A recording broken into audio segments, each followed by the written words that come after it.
श्री शिवाय नमस्तुभ्यं। महाराज दुनिया के लोग नहीं समझते कि शंकर पर जल चढ़ाने का क्या लाभ है। शिव महापुराण कहती है, अगर एक दिन शिव महापुराण की कथा कहती है, मंगलवार को अगर शिव जी के मंदिर में, शंकर के मंदिर में जाकर एक लोटा पानी चढ़ाया जाता है तो हमारे कार्य में उन्नति होती है। कोई व्यापार नहीं चलता हो, दिक्कत आ रही हो तो हनुमान जी के दूसरे नंबर का भाई गतिमान का स्मरण करो। हनुमान जी के उल्टे पांव का सिंदूर लाकर गतिमान का नाम लेकर स्वस्तिक बना दिया जाए व्यापार वाली जगह पर, तो व्यापार अच्छा चलने लगता है महाराज। कोई व्यक्ति पैसा खा गया, नहीं दे रहा, बहुत परेशान हो गए, मांग मांग कर दे गए, नहीं दे रहा, हाथ जोड़ लिए, पांव जोड़ लिए, सब कुछ कर लिया, नहीं दे रहा, तो हनुमान जी के तीसरे नंबर का भाई रतिमान, रतिमान, गतिमान रतिमान, रतिमान का नाम लीजिए। पीपल के पत्ते पर लाल सिंदूर से जो व्यक्ति पैसा लेकर गया उसका नाम लेकर बहते हुए पानी में अपनी कामना कर रतिमान का नाम लेकर छोड़ दीजिए। 15 दिन में रतिमान ऐसी उतावली मचाता है कि उसको हाथ जोड़कर वो खुद फोन लगाकर बोलता, भैया तेरा मैं पैसा लौटा दूंगा। रतिमान का स्मरण किया जाता है। रतिमान, ध्यान दीजिएगा, हनुमान का एक स्मरण, पंचमुखी हनुमान का एक भाव।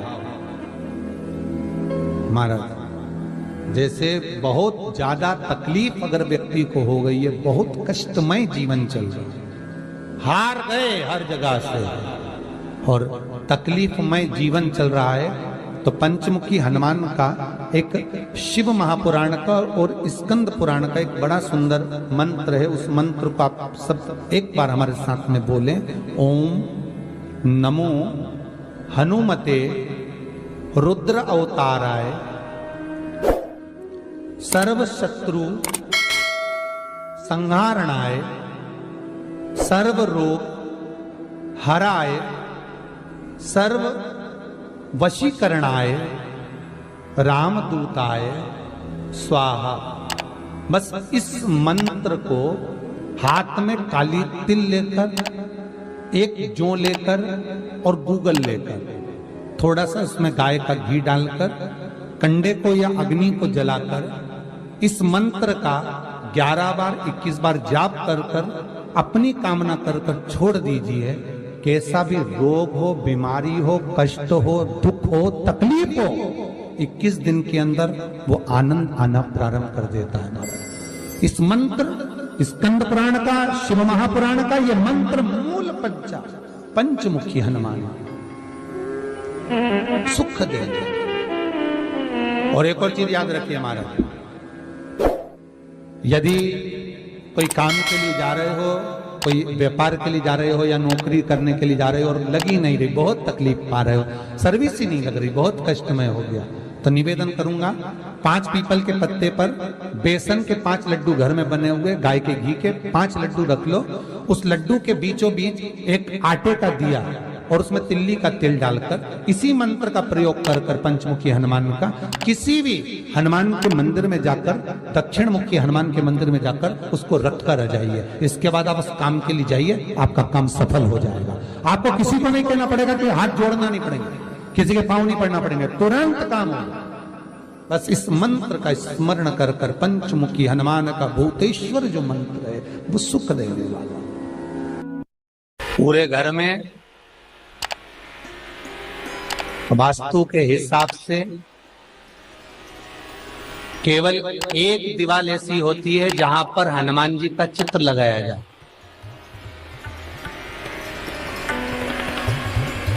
चाहे तुम पर्वत उठाने वाला चित्र लगाओ हनुमान जी का, चाहे बैठे हुए लगाओ, चाहे रामायण पढ़ने वाला लगाओ, चाहे लंका दहन करने वाला लगाओ, चाहे राम नाम जपने वाला लगाओ, चाहे लक्ष्मण को संजीवनी देने वाला लगाओ, चाहे मौन मुद्रा में लगा दो, चाहे स्तुति में लगा दो, चाहे भजन में लगा दो। हनुमान जी का कोई भी चित्र लगता है तो ना पूरब में लगेगा, ना पश्चिम में लगेगा, ना दक्षिण में लगेगा। हनुमान जी का अगर चित्र लगता है तो उत्तर की दीवार में दक्षिण को देखते हुए लगता है, केवल एक ही स्थान।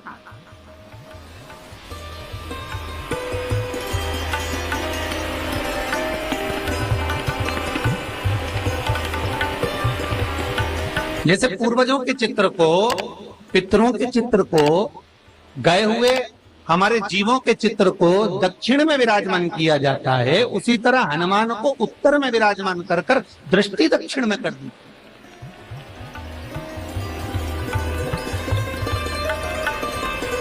घर में हनुमान जी के जितने फोटो होते हैं उसको केवल दक्षिण दिशा में लगा, उत्तर दिशा में लगा बिठाते थे, और दक्षिण की ओर उनकी दृष्टि होना चाहिए, दक्षिण की ओर उनका मुख होना चाहिए।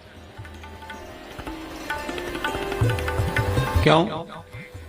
महाराज, अगर व्यक्ति के जीवन में कोई बीमारी आने वाली है, व्यक्ति के जीवन में कोई रोग आने वाला है, व्यक्ति के जीवन में अगर कोई कष्ट आने वाला है, व्यक्ति के जीवन में अगर कोई परेशानी आने वाली है, व्यक्ति के जीवन में कोई एक्सीडेंट का योग भी बनने वाला है, तो शास्त्र कहता है वो दिशा दक्षिण से ही बनता है।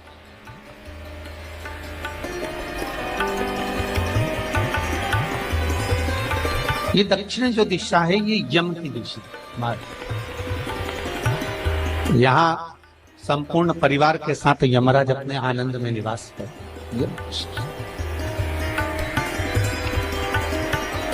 और जब हमारे घर में, हम ये नहीं कह रहे कि आप हनुमान जी का फोटो लगाओ, हम ये भी नहीं कह रहे, आपके घर में हो और आपने अगर विराजमान कर रखा है किसी दिशा में, तो हमारा तो निवेदन रहेगा, अभी तक आपने अगर जैसा रखा, पर एक बार दिशा बदल कर देखना कि रोग, बीमारी, कष्ट, दुख, तकलीफ में आपको लाभ मिला कि ना। हनुमान जी ने केवल दक्षिण दिशा की ओर अगर मुख कर हमने विराजमान कर दिया, फोटो ही विराजमान किया। हम ये नहीं कहेंगे आपसे कि आप बाजार से फोटो खरीद के लाओ फिर लगाओ, नहीं, आपके घर में हो तो आप लगा दें, आपके घर में हो तो विराजमान।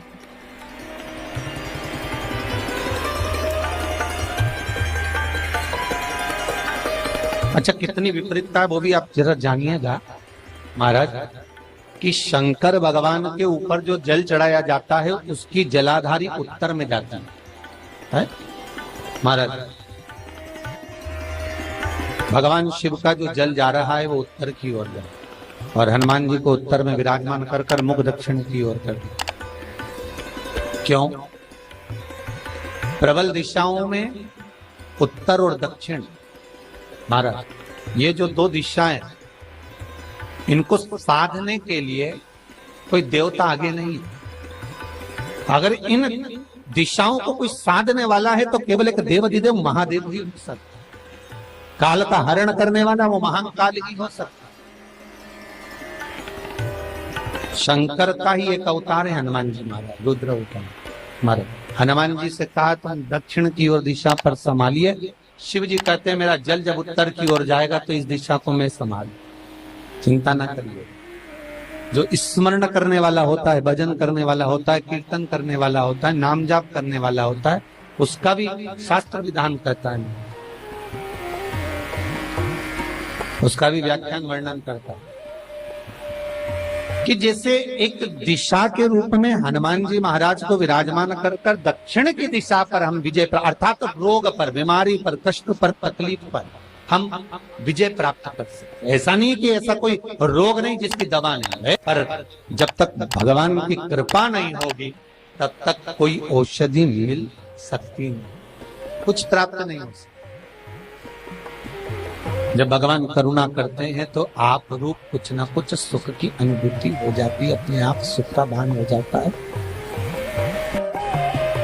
तो जैसे दक्षिण का जो स्वामी तत्व है, दक्षिण पर जो दृष्टि देने वाला श्री हनुमान जी महाराज है, इसलिए हनुमान जी को उत्तर की दीवार पर विराजमान कर उनका मुख दक्षिण की ओर रखा जाता है।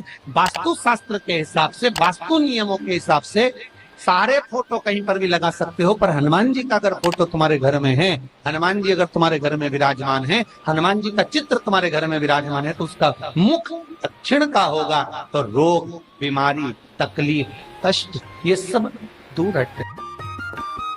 कई लोग प्रश्न करते हैं, गुरुजी आप कहते हो कि हनुमान जी महाराज शंकर भगवान का एक अंश स्वरूप है,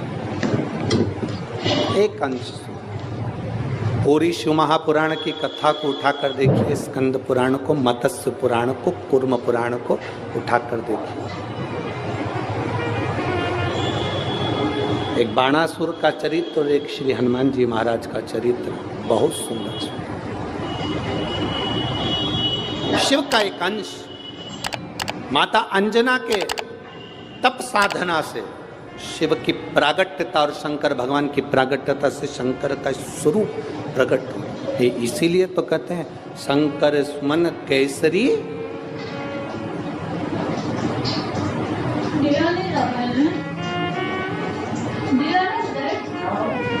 शिव का एक स्वरूप है हनुमान जी।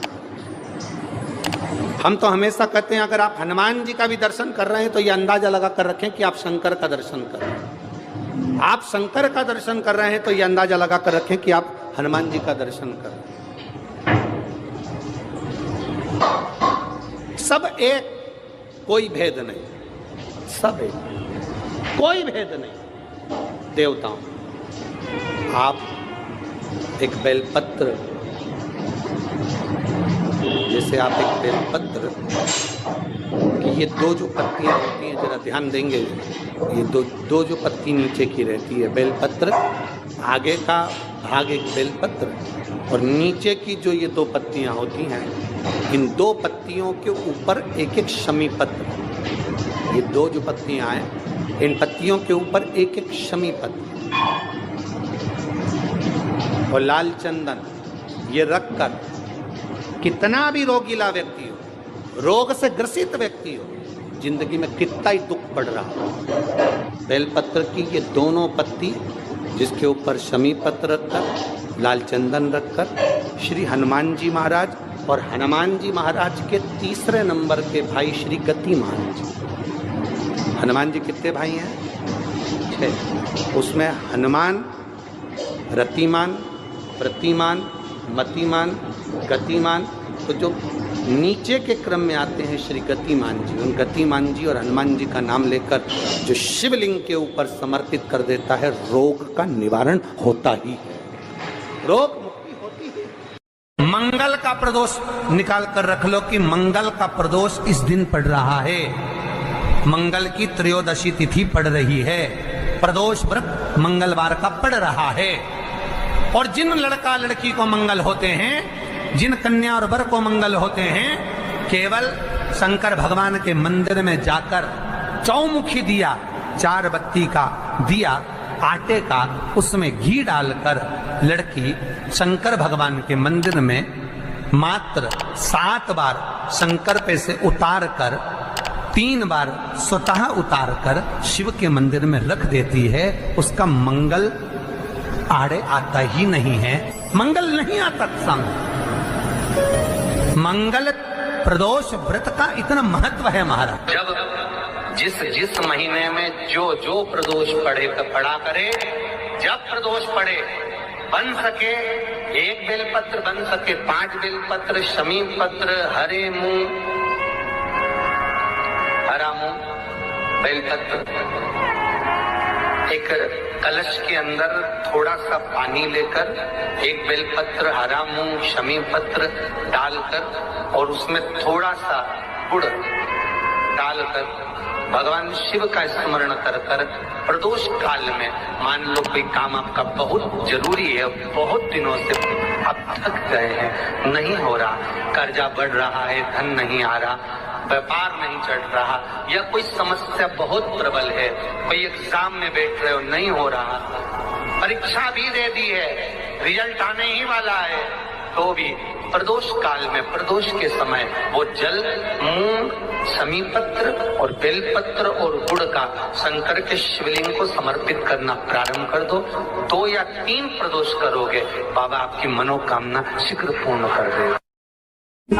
शंकर भगवान पर चढ़े हुए जल जब नीचे की ओर आता है, जिस जगह पर जल गिरता है उस जगह पर मात्र 1 दुर्वा प्रदोष के दिन अपनी कामना कर कर इस शरीर के सुख के लिए शंकर भगवान के जल गिरने वाले स्थान के पास में अवधूतेश्वर महादेव के नाम से रख दी जाती है, तो जिंदगी में कभी बड़ी बीमारी नहीं आती। उसी तरह जिससे रोग को समाप्त करने के लिए दुर्वा का प्रयोग किया जाता है। कभी ऐसा योग लगे आपके जीवन में कि आप जिस व्यापार को आपने करा उस व्यापार में आपको फल नहीं मिला,